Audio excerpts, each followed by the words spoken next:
Has anyone met someone that was once famous actor, musician, etc., but now works a regular job? Who was it? The original drummer for The Offspring, James Lilia, was my wife's gynecological oncologist. He did everything he could, and for that, he'll forever be thankful. Edit, thank you all for the condolences and kind words. It means a lot. This feels like a safe space, so I'll add a bit of context. When she was diagnosed, she was 31 and I was 36, and we had a 1-year-old. Less than 2 years later, when our son was 3, she passed. Despite trying everything imaginable, Dr. Lilia is who biopsied and then removed the tumor from her cervix. Then came the radiation and chemo. But unfortunately, the damage was done. It was incredibly aggressive, and while not guaranteed, there would have been a much higher chance of survival had it been found earlier. So take a minute to remind the women in your life to schedule a pap smear. I think they call them pap tests now. I know it's a weird thing to bring up, but early detection is everything. Thanks for reading. I hope this helps someone. I used to work EMS in NYC. There was a former Jersey Shore cast member who was briefly on the job. Also, the keyboardist for Typo Negative is a phenomenal paramedic working in central Brooklyn. Really cool, laid back dude. He also had the highest tolerance for hot peppers I've ever seen. Story 3. Danny Lloyd, who played the kid in The Shining, was my biology professor when I was in community college. Great professor, super nice. Doesn't like talking about his childhood acting. My small, leafy, mid-Michigan liberal arts college had requirements in order to get a degree. I put the arts requirement off until my senior year and decided to take Intro to Theater. The professor turned out to be Jeff Daniels, who lived a half-hour away in Chelsea.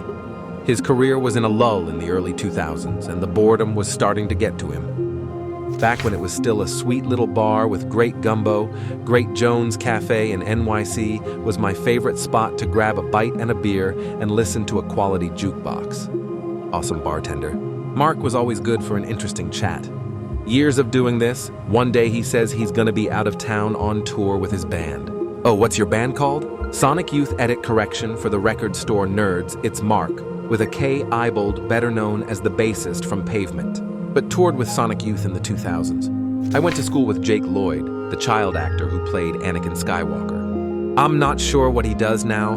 Last I heard, he moved to the Carolinas and was having some mental health issues. People like to talk about him, but he was always kind to me. I think it was mostly just petty high school bullying type stuff. My chemistry professor was in a band in the 80s that was self-sufficient for several years. He was one cool dude and made chemistry interesting and fun to learn. I think I still have one of his band shirts he gave to us all. Story 11. Lauren, too, is Julie from The Love Boat, worked the fancy cheese section at the Capitol Hill Broadway QFC Seattle when I used to live there. Very pleasant person. To clarify, I used to live in Seattle, not the fancy cheese section of the Capitol Hill Broadway QFC. When I lived in Los Angeles, I took yoga classes taught by the actress who played Libby on Lost, and the actress who played Roz, I think was the character's name, Scarlett, who slapped Johnny Depp in each of the first 3 Pirates of the Caribbean movies. Roger Stevens, who was the lead guitarist of the band Blind Melon throughout the 1990s, and a few other smaller bands after Blind Melon broke up following Shannon Hoon's death, is now practicing attorney in Philadelphia. My chemistry lab partner in college was Olympic skiing medalist Hillary Lind. It was after she retired. She always came prepared and knew what she was doing, unlike me. Hillary was super nice and helped me a lot. I worked at a call center with a very talented UFC fighter. He bought his mom and baby mama a house and a car. A couple times he started having nosebleeds at his desk, like a spigot. Not long after Mean Girls aired, the actor who played Kevin G was one of the actors in The Village on my class field trip to Pioneer Village in Toronto. If you live here, you know what I'm talking about, LOL. He was acting as an old-timey lawyer, and when they asked if we had any questions, we asked, "Are you Kevin G?" He said yes, and we were all screaming. I met the original drummer for the band Oleander. He was homeless and living out of his car in a tiny NorCal town. He assured me that if he fell asleep, it definitely wasn't because of heroin. He then promptly nodded off. Mo Tucker, the innovative drummer for the Velvet Underground, was working at Walmart when I met her in the 1970s in Douglas, a little rural town in South Georgia. She left music to raise her kids. I was a fan. She was just ordinary folks. She later returned to music. The guitarist from 7 Mary 3 is a bartender at a little Irish pub in Boston. Has a cool dude and loves the jukebox playing Cumbersome 15 times in a row. My husband knew Bob Breyer from My Chemical Romance. Used to play in bands with him before he got big. Legend has it that after he left the band, he became a real estate agent before he passed. On another note, I am a washed-up local celebrity who never made it to the next level, and my 34th birthday is tomorrow. This thread has given me a very positive new perspective on life after fame that is bringing me a lot of peace. You always hear about people falling off and going insane, and I don't want to end up like that. Dan Spitz, the former lead guitarist of the thrash metal band Anthrax, retired from music to pursue a career in luxury watchmaking after studying at a Swiss watchmaking school. He is now known for his expertise in crafting high-end timepieces and has even been featured in documentaries about his work. Not my story, but my friend moved to LA to pursue acting. She was working at a restaurant in the city when Zach Woods Gabe from The Office comes in to pick up an Uber Eats order. As in, he was working the delivery. Not so famous, but I worked with a trim carpenter for a couple years before we ended up at his shop to build up some curved custom stuff for a house we were working on. I look over at the wall and see some plywood cutouts that look like halves of Prince's symbol and cloud guitars. I say, Andy, WTF are those? He says, WTF, do you think they are? Well, they look like templates for Prince's guitars. And that's how I found out that Andy built 34 guitars for Prince. If anyone remembers Anya from America's Next Top Model, I met her at P.F. Chang on Oahu several years ago. She was our waitress, and we kept wondering why she looked familiar. And when we worked up the courage to ask her if she was Anya from ANTM, she said yes, and took a picture with us, and was overall incredibly kind. Former San Diego Charger defensive end became our high school vice principal. Was a really personable guy despite his massive size, was very physically intimidating. I'll forever be grateful to him. He stopped a couple incidents of me getting bullied by 2 specific jerks. Only saw one of them on campus once after the VP stepped in, and they didn't even make eye contact with me. Don't know what was said or what happened. The 2 of them just basically disappeared almost. Anyways, thank you, Mr. Faison Arip. Semi-obscure, bank lead singer for All, which was comprised of members of legendary band, The Descendants. He was a bartender somewhere and told me he was the former lead singer for All.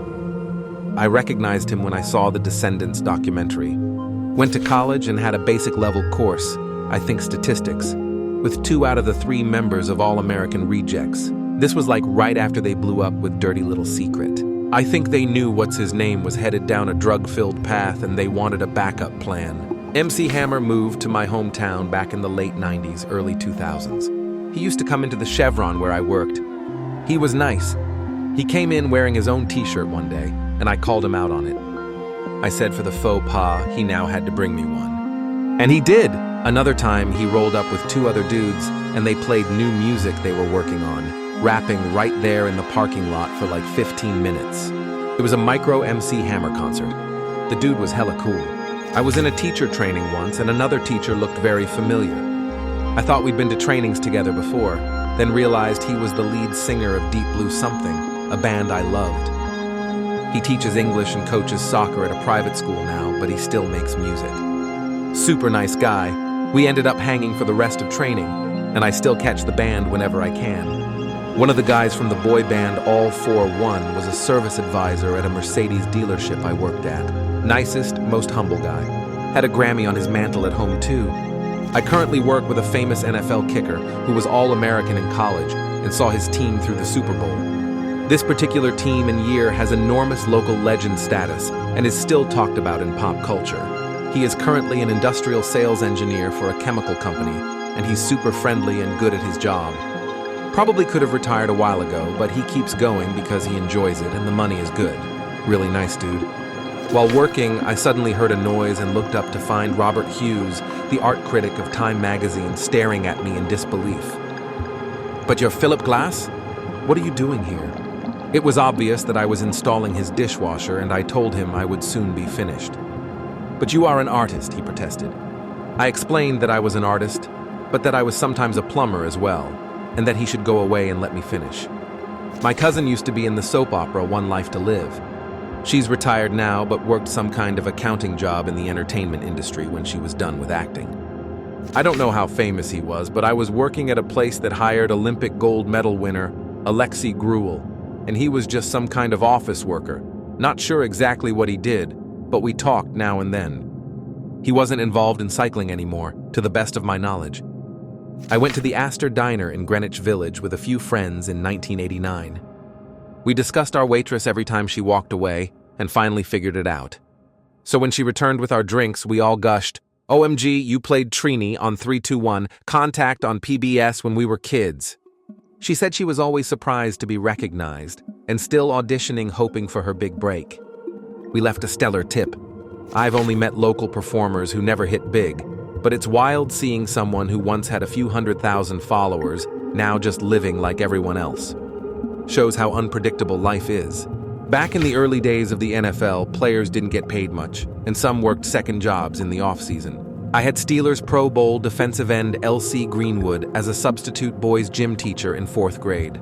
We ended up sitting in a circle just doing a QA the whole class. I was in awe. So awesome. I once came across the Iron Sheik, megaphone raised, sitting outside a downtown Toronto shawarma joint, loudly imploring passers-by to embrace goat meat. Former WWE wrestler. Has a great dude, but has pissed away every dollar he made and now lives in a rundown house in the middle of nowhere. Has some pretty funny stories about The Rock, though. I saw Frankie Muniz perform as a drummer in a semi-reggae band in college and got to talk to him afterwards at the bar. Dude is like 56 tops and tried to steal my jacket. I worked in tech with a notable former child actor and lived next door to a nice old guy who had a whole bunch of top 10 hits in the 70s that didn't really hang on in pop culture.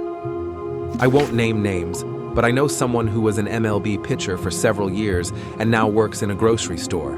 Was never a superstar, but he did something that 99 of athletes will never accomplish, and you've got to respect that. He's shy to talk about it, but once he opens up, he's got some cool stories to tell.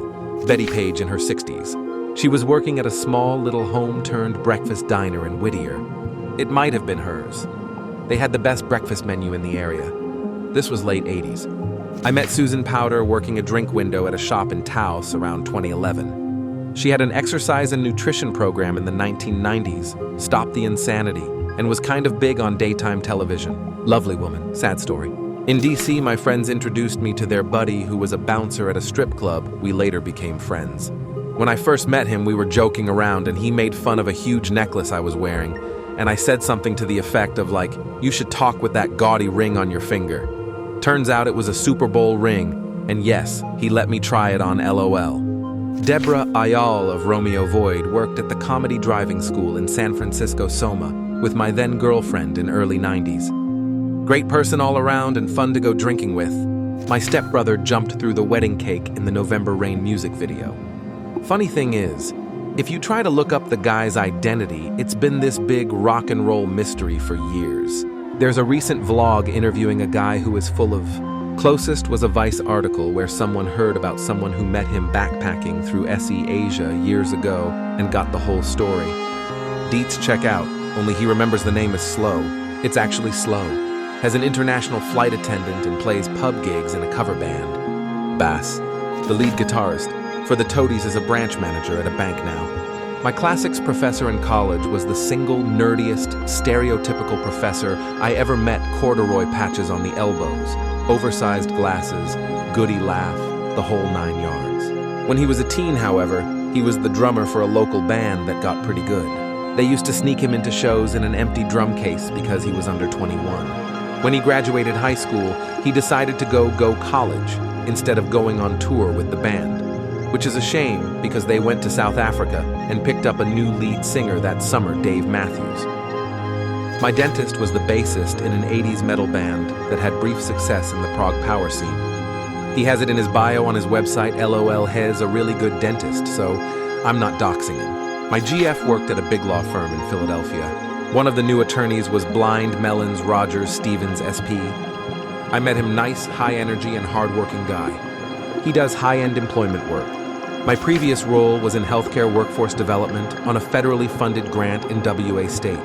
My boss and I were contacted by Seattle Children's Hospital because they wanted to bring a project to Eastern WA and thought we would be in a good position to help coordinate or write grants for it.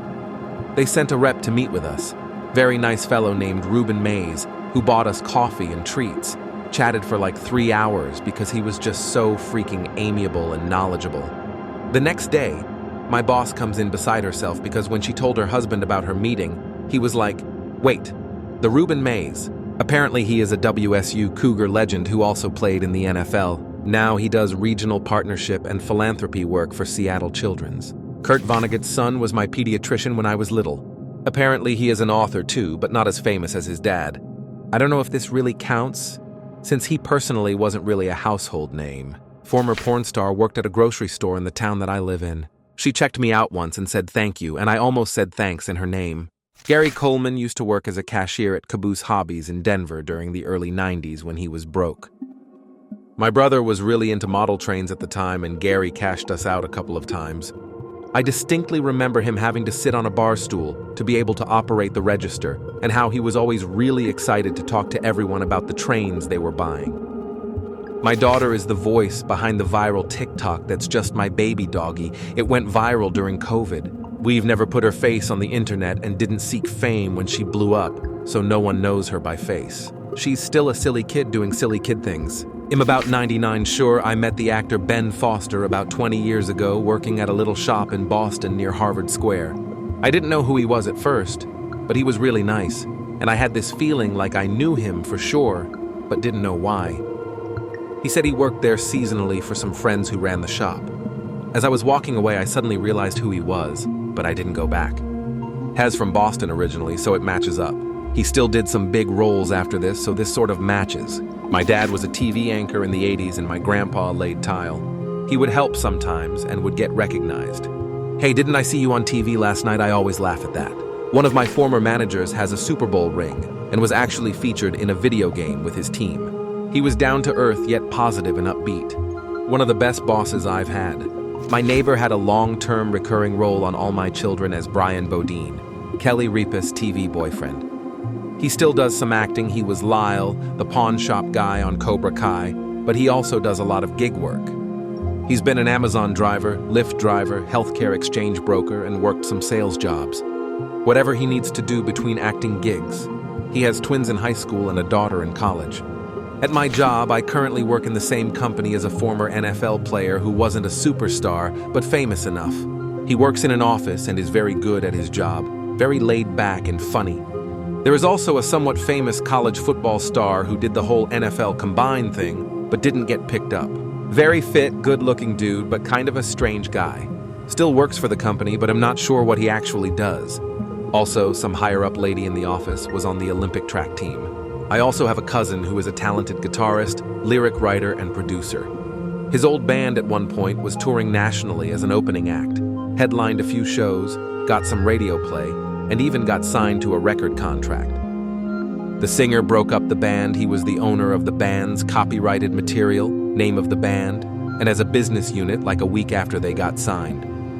So they had to give the money back, a ton of which they had already spent. The singer died a few months later of a drug overdose.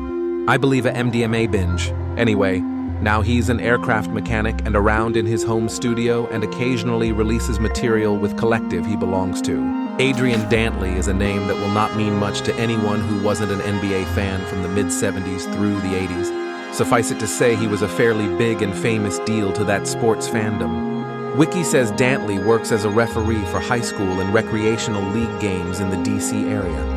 In 2013, it was reported that Dantley also worked as a crossing guard at Eastern Middle School in Silver Spring, Maryland. Dantley was quoted saying he got bored sitting around the house and took the job helping school children safely cross the street. It was pretty big local news about the crossing guard thing. I did see him refereeing in the wild before that broke, and I was like, is that Adrian Dantley? Eric Heiden, who won 5 speed skating gold medals in the 1980 Olympics, is an orthopedic surgeon. He was, for a time, the team doctor for the Sacramento Kings. My ex worked with a former child actor at a call center. Not a household name, but he had a couple hits. He was genuinely insane. He's got a coke problem, baby mama drama, bounces between minimum wage jobs for a little extra cash. A couple of his hits were big Disney films he still gets decent royalties on, but it's not quite enough to sustain his lifestyle, so he just gets some bullshit job until they fire him for cocaine-fueled insanity. Has bipolar, so between mania and cocaine, he eventually believes he's a messiah. The cycle repeats every couple years because he figured out the perfect way to flip burgers or something. One of my neighbors is a professional musician rock drummer and plays in a local band that tours a bit. He was in a pretty famous British folk rock band and has been a session musician and producer since the 70s. Has very down-to-earth regular guy, doesn't talk about his work, and is just one of the nicest guys you could ever meet. His collaboration list reads like a way choose who of British rock, and the highlights IMO are Paul McCartney, George Harrison, Elton John, and Jimmy Page. That's just the tip of the iceberg, and I wish I knew him better because I bet he can spin a yarn. His wife is also one of the loveliest women I've ever met. They're just this adorable English couple in an anonymous suburb in the States. When I worked at Guitar Center 15 some odd years ago, they hired a new sales guy grunt like me named Jason. Turns out he was the original bassist for Weezer. He was never really famous, but obviously still knew those guys. Just a small world moment, I guess. This was in 1984. I was visiting a friend at her place of business, met someone who was working as a paste-up layout artist for my friend who had a business in LA that created silkscreen t-shirts. Anyhow, I come to the workshop to visit them and was introduced to Susan, the paste-up layout artist, and I said, "You seem very familiar somehow." She explained that she had been a child actress and had played Cindy Brady on The Brady Bunch. My cousin-in-law was a relief pitcher for 6 seasons in the American League. He coached and managed at AA, AAA, and the Puerto Rican Winter League level for probably 20 years after an injury retired him. Lots of travel. He now coaches high school baseball, somewhat funnily for my high school's rivals. I once worked with a guy who used to model underwear for Calvin Klein. The day we found out, every meeting started with us Googling him on the conference room screen. Fortunately, the novelty wore off before he walked in on us. My neighbor was in a 1980s Canadian hair band. They were one-hit wonders. I cannot remember the name of the band or the song. Every few years, some of his celebrity friends come and they jam in his garage until the wee hours of the morning. Nobody complains because him and his wife are the nicest people ever. Debbie Harry and her driver stopped and asked another neighbor for directions once. He and his wife came over after my dad died and shoveled our driveway. So I'm a big fan. Worked at the Ford assembly plant with a former NFL player, Tony Hoskins, but never met him. One day, a forklift driver who had wrecked a load of engines by driving recklessly was being escorted to a hearing with a union rep and a supervisor. He was ranting while they walked, and Tony stopped to ask him what was going on. The guy said, "Who the are you and what can you do about it?" Tony said, "I'll show you. One of the few times the union couldn't help a guy keep his job." Not exactly, but sort of. My FIL was an NFL player, had a limo company that hauled people like John Wayne, Lucille Ball, and Theodore Geisel around. Welded the nose cones on several Apollo rockets, and taught Bruce Willis to fly fish. I thought he was the world's biggest liar, until I realized he wasn't. Normal guy. Now deceased. I have friends that went to Bowdoin College. When they were there, one of the professors was Calvin from Calvin and Hobbes, as in his cousin was Bill Watterson. And apparently BW thought his cousin was a goofy kid that would make a good main character for a comic strip. Before he moved, my uncle was a regular at an Italian restaurant named Scottus and met the owner a few times. He happened to be the lead singer of a band called Slam Bamboo in the late 80s. They weren't super huge or anything, but they were pretty popular locally and seemed like they were about to hit it big. The keyboardist decided to leave and start his own band before that though, and the drummer followed. So, Slam Bamboo fell apart, but 9 Inch Nails was born. I bought weed once off of a former Aussie Idol star with a subsequent one-hit wonder. He was working in a warehouse and dealing on the side. This was about 5 years after he was on the show. Benny McCrary was one of the McGuire twins, who were professional wrestlers in the 70s and notable for being the world's fattest twins. After his heyday, he owned a pawn shop in my hometown that I frequented with my stepfather. I remember him being very nice and always happy to share stories. I worked at a bookshop, and one of our seasonal hires was Jamie Lee from Dairy Girls. This was right when the first season aired. Nice enough to work with. You guys are almost certainly way too young to remember him, but I got to know the god of hellfire as a house painter in Austin, Arthur Brown. I even got to set his head on fire one Halloween. Look him up. My spouse was an elite athlete in a sport no one cares about in the grander scale of things. We have friends who are Olympic champions some several times over and widely considered amongst the greatest to ever do it in their sport, and they work fairly regular jobs and have leveraged their education opportunities really well. Most people they meet have no idea. He wasn't famous, as in normies would recognize him, but Spot, who was the producer-engineer for SST Records in the 80s and did all the classic West Coast and hardcore albums, used to tend bar and bus tables at Lovejoy's in Austin until they closed in 2008 or so. Friday nights he'd play mandolin. I met Marvin Gaye's daughter. I used to deliver to her multiple times a week. She'd always order from the pizza place I worked at, but would also ask for groceries too. She'd order about 30 of food and 100 from the grocery store. She'd tip 30-50 each time, so it was always a delivery I looked forward to. She was definitely on drugs, heroin if I had to guess. She acted in The Matrix, Polar Express, and Ally with Will Smith. She said Tom Hanks was the nicest actor and Will Smith's family was weird. She didn't work anymore and didn't have to. She moved back to Hollywood once her family won the lawsuit against Robin Thicke. Byron Braggs was an amazing Green Bay Packers linebacker who won the Super Bowl and other awards back in the day. One of the most kind people, and he worked law enforcement and volunteered as a firefighter. Very soft-spoken, polite, powerful, and happy to teach others. It was an honor to have crossed paths. I will always have respect for him. Story 90. A guy who was part of a rap group that had a #2 hit in 1992 was working for a wine wholesaler a few years ago. I met him when I was working in receiving in a grocery store. He was a super cool guy, and I had been working with him weekly for a year or more before his music career ever came up. It was actually a #3 hit. The bassist from Stone Sour, Johnny Chow, is a bartender in Buffalo, NY. He also owned a great restaurant, Masuta Chow's, that unfortunately closed recently. Super nice guy. Well, I can't say she works a regular job at all, but I once got to have a 11 sit-down hour-long chat with Jane Fonda at a Planned Parenthood where I worked, just to hang out to discuss abortion women's rights. Such a brilliant woman, a true honor to shoot the breeze with her.